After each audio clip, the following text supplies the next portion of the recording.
Buenos días, soy Ramón Flores y hoy nos encargaremos de resolver las preguntas de ENAM y eSalud. Lo primero que tenemos que hacer es revisar las estadísticas, porque como ya les dije anteriormente, para vencer al enemigo hay que conocerlo, hay que conocer cuáles son sus debilidades. Tienen en esta diapositiva las preguntas de ENAM año por año. Vemos que hay picos en 2004, 2006 y el 2009. Y luego se ha mantenido un promedio entre 4, 5, 7 preguntas. Para finalmente el 2011 tener 4 preguntas. En conclusión, el interno tiene que estar capacitado para tener éxito en el examen de ENAM, capacitado para resolver entre 4 a 6 preguntas de gastroenterología. Tenemos aquí los temas principales de gastroenterología: cirrosis hepática, pancreatitis aguda, cáncer gástrico y úlcera péptica. Luego los temas ya intermedios: enfermedad por reflujo gastroesofágico, hepatitis viral, y ya un poco más alejado, enfermedad diarreica, diverticulitis y SEA de páncreas. Luego ya vienen temas menores. En relación a las preguntas de salud, desde el año 2001 hasta el 2011 se tienen 47 preguntas. Vemos picos los años 2003, 2005. Luego se ha mantenido un promedio entre 4 a 5 preguntas, entre 3 a 4 preguntas, en lo que respecta a los 2 últimos años. Es por eso que podemos llegar a la conclusión que el externo que va a dar este examen de salud tiene que estar capacitado para resolver entre 3 a 4 preguntas. ¿Cuáles son los temas donde vienen más preguntas en el examen de salud? En lo que respecta a gastroenterología: pancreatitis aguda, enfermedad del esófago, parasitosis intestinal, úlcera péptica y hepatitis aguda. Vemos que hay ciertas diferencias con el examen de ENAM. Luego los temas ya más alejados está cirrosis hepática, que viene a ser el tema donde vienen más preguntas en ENAM: cáncer hepático, cáncer de páncreas, cáncer de estómago y otras preguntas que ya se vienen a ser temas menores. Empecemos pues con las enfermedades del esófago. Acalasia. ¿Qué es acalasia? Acalasia es un trastorno de la motilidad del esófago que va a determinar la ausencia de peristalsis, un estado de aperistalsis. Esto se debe a una denervación del esófago, a una degeneración del plexo de Auerbach. ¿Cuál va a ser el resultado? ¿Cuál va a ser la expresión clínica de esta alteración a nivel del esófago? El paciente va a presentar disfagia, va a presentar dificultad para poder pasar, deglutir los alimentos. Pero es una disfagia de tipo neuromotora. De pronto el paciente tiene dificultad para pasar tanto sólidos como líquidos desde el inicio. Esto se llama disfagia neuromotora. Esta disfagia es progresiva y característicamente los síntomas se presentan más en la noche. Está acompañada de síntomas nocturnos. En la columna de la derecha tenemos los síntomas más frecuentes de acalasia. Vemos que definitivamente el síntoma más frecuente es regurgitación, que se va a presentar en la noche. Es una regurgitación nocturna, se da en el 75% de casos. Va a estar acompañada de pérdida de peso, tos nocturna. También puede presentarse dolor torácico, dolor que tiene una localización que lo puede hacer confundir con el dolor anginoso. Es retroesternal e incluso puede ser opresivo o urente. Además, cuando estos pacientes en quienes se sospecha que tienen angina se les da nitrato, es un vasodilatador coronario, disminuye el dolor, lo cual todavía más aún nos hace llegar a un diagnóstico equivocado de angina, cuando en realidad se trata de acalasia. El dolor se presenta en etapa inicial y luego ya prácticamente remite. También se presenta pirosis, pero la pirosis no es por reflujo gastroesofágico, sino es por la fermentación bacteriana de la comida. La comida no puede desplazarse adecuadamente porque hay una ausencia de peristaltismo en los 2/3 inferiores del esófago. Aquí recordemos cómo es el enfoque diagnóstico de disfagia. Se divide en 2 grupos: disfagia mecánica y disfagia por alteración de la motilidad. Si la disfagia es progresiva, primero a sólidos y después a líquidos, estamos frente a una disfagia por obstrucción mecánica, que puede ser de etiología benigna o puede ser de etiología maligna. En cambio, cuando desde el inicio la disfagia es tanto para líquidos y sólidos, esto se debe a una alteración de la motilidad. Si seguimos por esta vía, tenemos 3 posibilidades, que puede ser por una acalasia, por una esclerodermia o por espasmo difuso. Hay síntomas claves que nos van a orientar hacia cada uno de estos caminos. Si los síntomas son predominantemente nocturnos, habrá que sospechar en acalasia.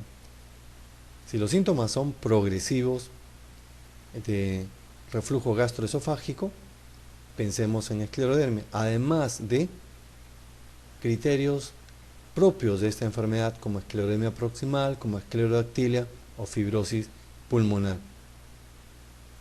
Si además hay dolor torácico, dolor de pecho en forma intermitente, planteemos espasmo difuso del esófago. ¿Cuál es la causa de la acalasia?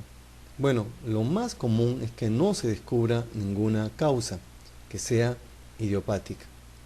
Y cuando se descubre la causa, puede ser ocasionada por una pseudoacalasia, por un tumor en la unión gastroesofágica, o también que esté asociada a una enfermedad endémica en nuestro país que se produce en la región del TAMI. TAMI son las siglas de los departamentos donde hay mayor prevalencia de esta enfermedad. Ahí tienen Tacna, Arequipa, Moquegua e Ica, principalmente en Arequipa. ¿Cuál es la clave para el diagnóstico? La clave para el diagnóstico es la ausencia de peristaltismo en los 2/3 distales, en los 2/3 inferiores del esófago, además de relajación del esfínter esofágico inferior. Lo están viendo ahí en el dibujo del lado derecho. La flecha está señalando la unión gastroesofágica. Ahí se va a dar un estrechamiento del esófago y por encima de este estrechamiento del esófago se va a presentar la dilatación del mismo.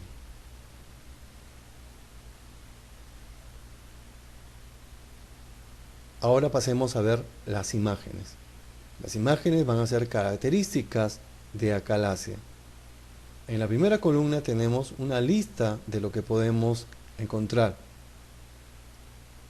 Por ejemplo, pérdida de las contracciones esofágicas. Nos referimos a las contracciones primarias y secundarias, que luego vamos a revisar de qué se tratan.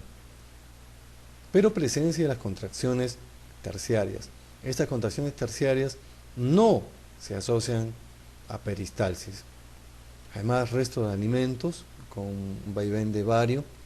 Terminación en pico de ave a la altura del esfínter esofágico inferior. Esto es característico, como vamos a ver seguidamente. Distintos grados de dilatación esofágica, ausencia de cámara gástrica. En resumen, lo que nosotros tenemos que tener presente y que es motivo de pregunta es la alteración característica de la radiografía con contraste en casos de acalasia. Es la estenosis en pico, o también llamada la cola de ratón, a nivel del esfínter esofágico inferior. Estamos viendo y está señalando la flecha. Y por encima de esta estrechez, la dilatación del esófago. La dilatación del esófago en 2/3 inferiores, en 2/3 distales del mismo. Se conoce como cola de ratón, como pico de loro o como punta de lápiz.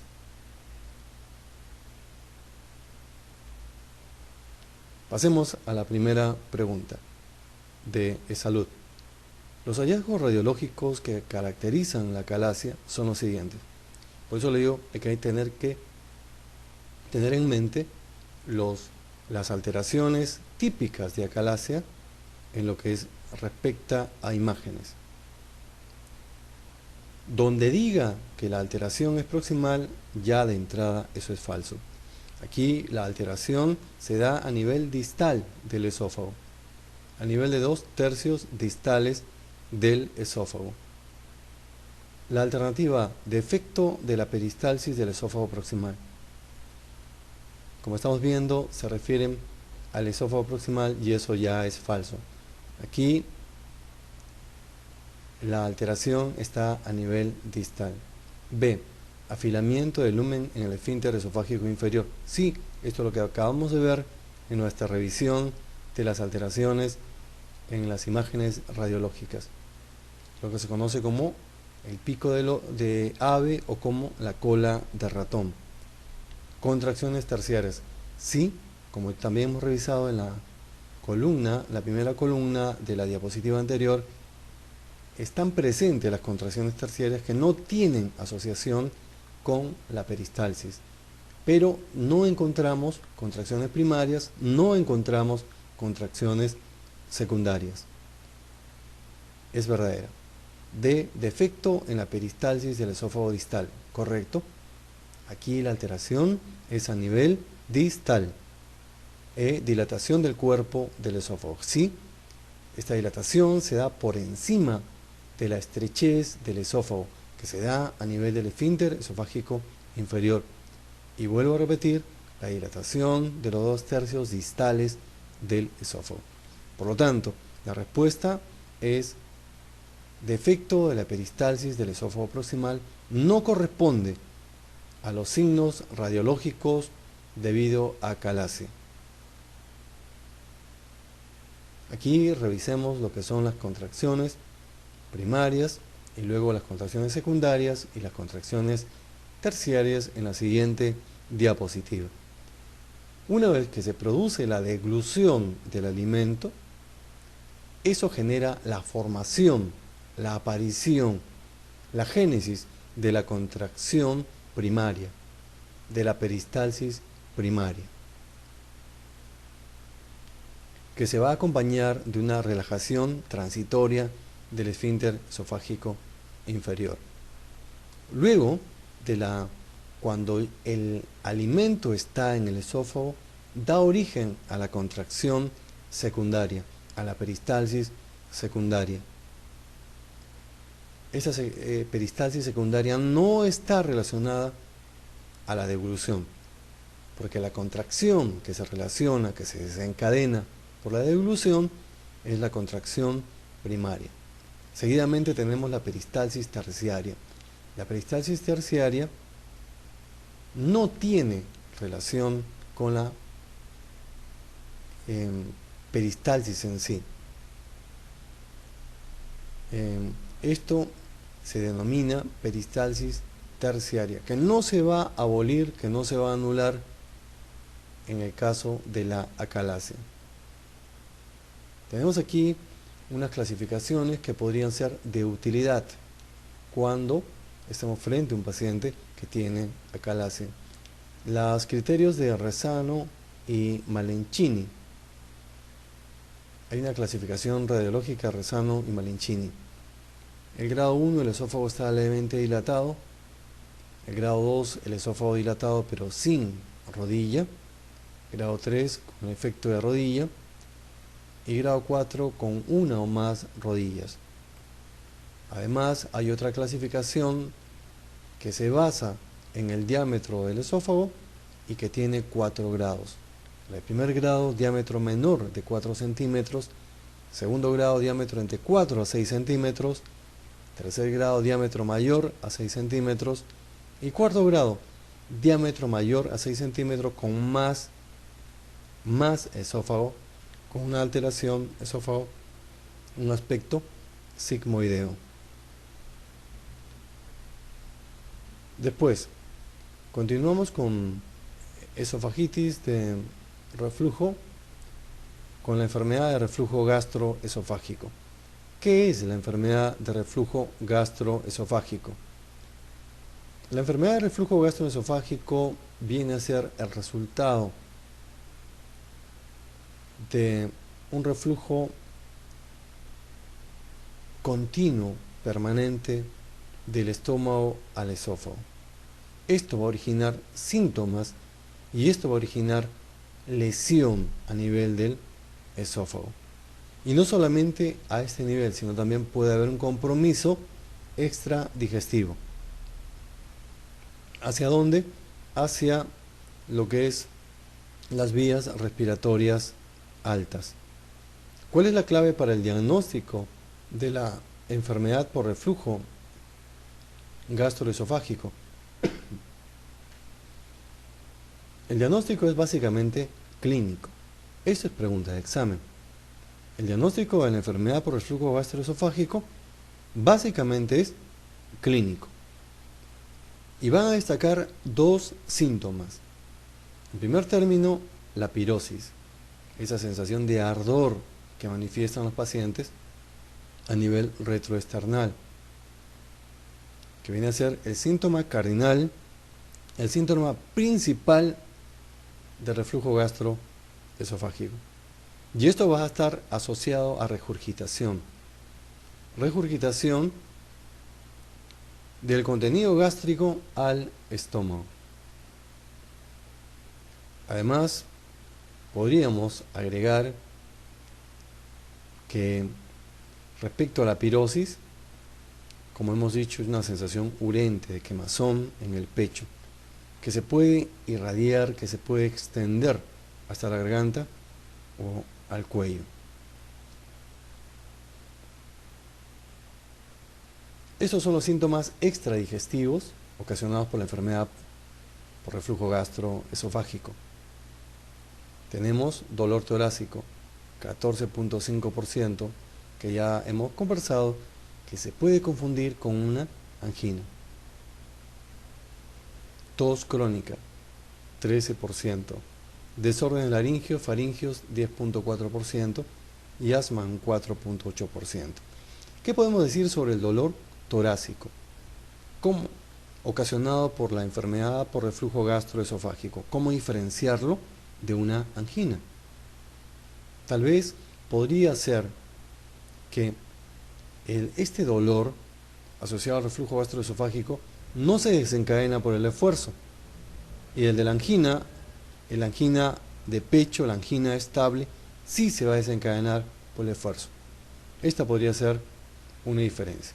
Además, ¿qué es lo que está acompañando a este dolor?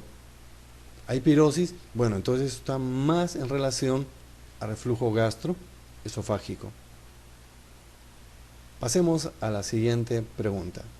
Denam es una mujer de mediana edad que acude porque tiene dolor en el epigastrio. ¿Qué podemos pensar hasta esta parte del enunciado?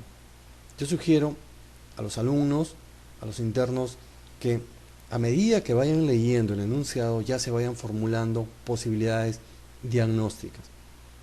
Si yo leo mujer de mediana edad que viene por dolor epigástrico, no sé todavía las características, pero imagino que podría ser patología de estómago, gastritis, úlcera gástrica, úlcera renal, me imagino patología del páncreas, que podría tener pancreatitis aguda. Entonces continúo leyendo para ver hacia dónde se inclina la balanza en este caso clínico. Y vemos que se acompaña, que se irradia el dolor a nivel external y se acompaña de eructos y pirosis. La pirosis ya nos está diciendo que este dolor, que podría ser causado por una simple gastritis, al asociarse a pirosis y al extenderse, al irradiarse al área retroesternal, al área external, ya nos hace sospechar en enfermedad por reflujo gastroesofágico. Más aún, si continuamos leyendo y vemos que hay congestión faríngea, que podría tomarse como síntomas extradigestivos que suele ocasionar la enfermedad por reflujo gastroesofágico. ¿Cuál es el diagnóstico más probable? Entonces vemos la alternativa de que se trate de una enfermedad de reflujo gastroesofágico. Seguramente estamos frente a una mujer que tiene obesidad, que es uno de los factores predisponentes de esta patología. Vamos a ir considerando y descartando cada uno de los distractores. Colecitis crónica calculosa. ¿Por qué no es colecistitis crónica calculosa? Podría ser, la paciente podría estar en el perfil para sufrir de colecitis crónica calculosa por ser de sexo femenino, pero no dan más datos. No hablan de obesidad, no hablan de uso de anticonceptivos, no hablan de historia familiar. Además, la colecitis crónica calculosa se va a caracterizar por cólicos biliares a repetición. El dolor es tipo cólico, va a estar localizado en la línea media del epigastrio y podría irradiarse al hipocondrio derecho. ¿Por qué no es una úlcera péptica? La úlcera péptica puede ser gástrica, puede ser duodenal. Por la edad de la paciente podríamos estar frente a una úlcera duodenal. En este caso lo que necesitaríamos son más datos acerca del dolor. El tipo de dolor es urente. Si es una úlcera gástrica, el dolor tiene ritmo, el ritmo de 4 tiempos. Aparece a mitad de mañana, mitad de la tarde. En la noche el paciente se levanta con dolor y busca comer algo para calmar el mismo. Si es una úlcera duodenal, en este caso el dolor es postprandial semitardío. ¿Qué significa postprandial semitardío? Significa que el dolor aparece luego de comer, pero no inmediatamente, luego de 1 a 3 horas de haber ingerido alimentos. Las varices esofágicas no van a producir este cuadro clínico, que es la alternativa C, y la hernia hiatal es una de los factores que pueden llevar a enfermedad por reflujo gastroesofágico, y no el reflujo gastroesofágico va a llevar a una hernia hiatal. La respuesta es enfermedad de reflujo gastroesofágico. Tenemos una siguiente pregunta. Es una pregunta de salud. En este caso ya es un paciente varón joven de 30 años que ha experimentado dificultades para la deglución, es decir, tiene disfagia, tanto de sólidos como de líquidos. Como hemos visto en una de las diapositivas donde recordamos el enfoque diagnóstico de la disfagia, vimos que cuando la disfagia empieza tanto para sólidos como para líquidos, estamos frente a una disfagia por trastorno de la motilidad, una disfagia neuromotora. Y ahí teníamos 3 posibilidades diagnósticas. Y una de ellas era acalasia, la otra era esclerodermia y la otra era espasmo del esófago. ¿Qué necesitábamos para plantear acalasia? Necesitábamos que los síntomas que se manifestaran fueran predominantemente nocturnos. Aquí vemos que el paciente tiene disfagia por trastorno de motilidad desde 6 meses atrás. Nos preguntan cuál es el diagnóstico más probable. La respuesta es fácil porque si observamos las 5 alternativas, buscamos causas de trastorno de motilidad, de disfagia por trastorno de motilidad. Y vemos que la alternativa A, el carcinoma esofágico, la alternativa B, anillos de Chasky, la D, estenosis esofágica benigna, no son causantes de disfagia neuromotora, tampoco el esófago de Barrett. La única alternativa en este caso es acalasia. El esófago de Barrett, como ya se va a comentar posteriormente, es el resultado de una agresión constante del ácido del estómago sobre el esófago por reflujo. Y esto va a llevar un cambio. El esófago busca protegerse de la acción continua del ácido, así que cambia su epitelio escamoso por un epitelio columnar. Los anillos de Chasky son anillos que se presentan, son de origen congénito y se presentan a nivel del tercio distal del esófago y que van a producir una disfagia de tipo mecánica. Lo mismo va a ocurrir con la estenosis esofágica benigna. Revisemos aquí rápidamente los factores que van a contribuir o que van a producir reflujo gastroesofágico. Veamos aquí la disfunción del esfínter esofágico inferior. Va a estar determinada por una hipotonía basal que no es muy frecuente, relajaciones transitorias. Estas relajaciones transitorias que no se van a dar, que no se van a desencadenar por la deglución. Porque nosotros hemos visto que cuando se presenta la deglución se generan inmediatamente contracciones primarias y la relajación del esfínter esofágico inferior. Pero cuando hablamos de relajaciones transitorias no están asociadas a este proceso de deglución. Esto va a llevar, estos dos factores, a una disfunción del esfínter esofágico inferior que va a llevar a una incompetencia de la barrera antirreflujo, sumado a factores anatómicos.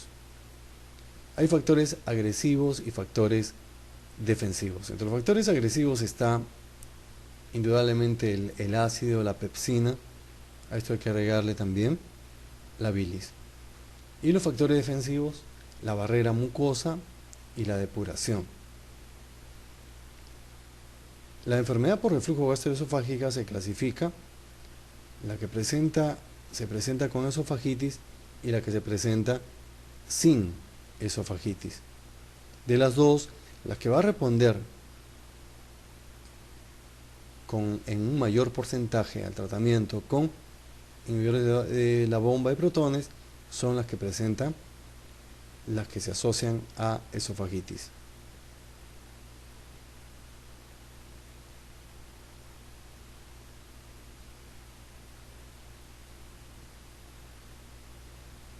El esfínter esofágico inferior se relaja con la llegada de la onda peristáltica primaria.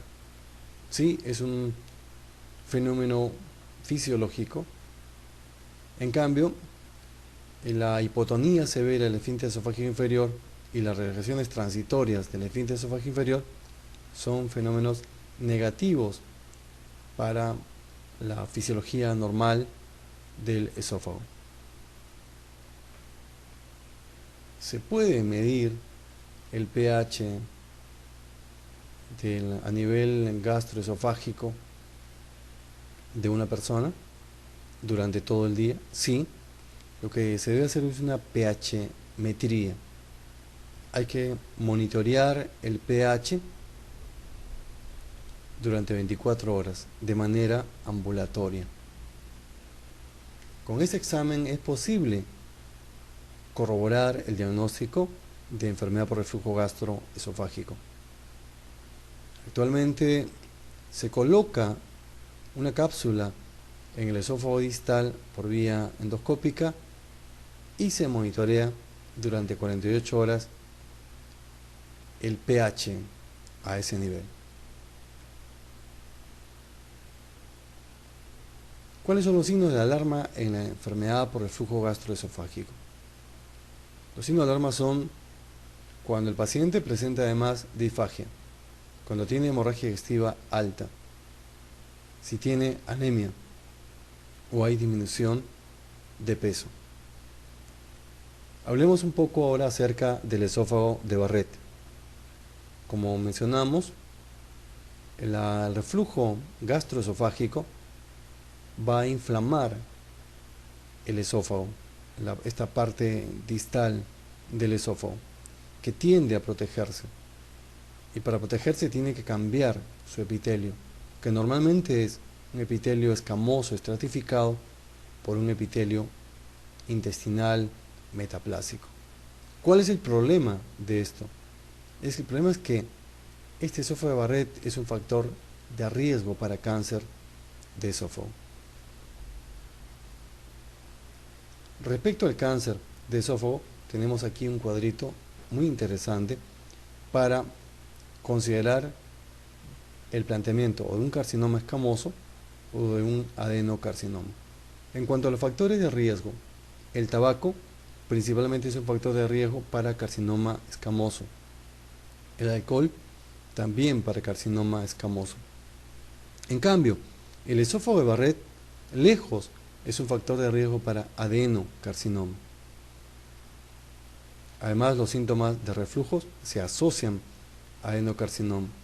La obesidad, adenocarcinoma.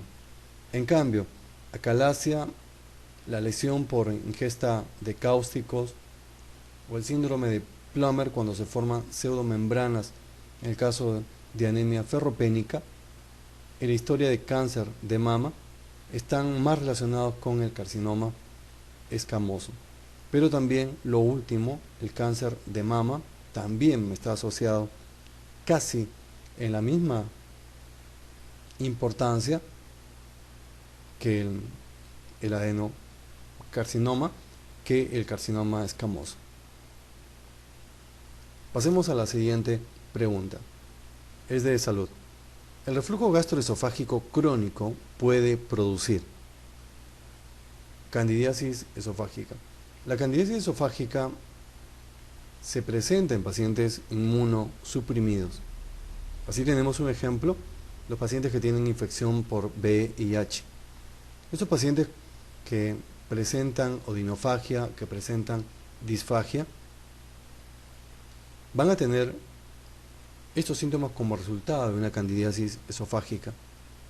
¿Y qué indica la candidiasis esofágica? Indica que el paciente ya está en categoría C, que ya está en estadio SIDA. La hernia hiatal es una causa, es un factor predisponente de reflujo gastroesofágico crónico y no al revés. Una mención aparte es el Helicobacter pylori, que tiene un efecto positivo, tiene un efecto protector. Vean, el Helicobacter pylori tiene un efecto protector en relación al flujo gastroesofágico y a las complicaciones derivadas del mismo. Divertículos esofágicos pueden inflamarse y llevar cuadros de esofagitis, y el esófago de Barrett es el resultado del reflujo gastroesofágico crónico, donde hay un cambio del epitelio escamoso en epitelio columnar. Otra pregunta de esófago de Barrett. Y aquí elegimos la alternativa C. Esófago de Barrett es la metaplasia columnar por irritación crónica de reflujo. Justo lo que estábamos explicando ya en las anteriores preguntas.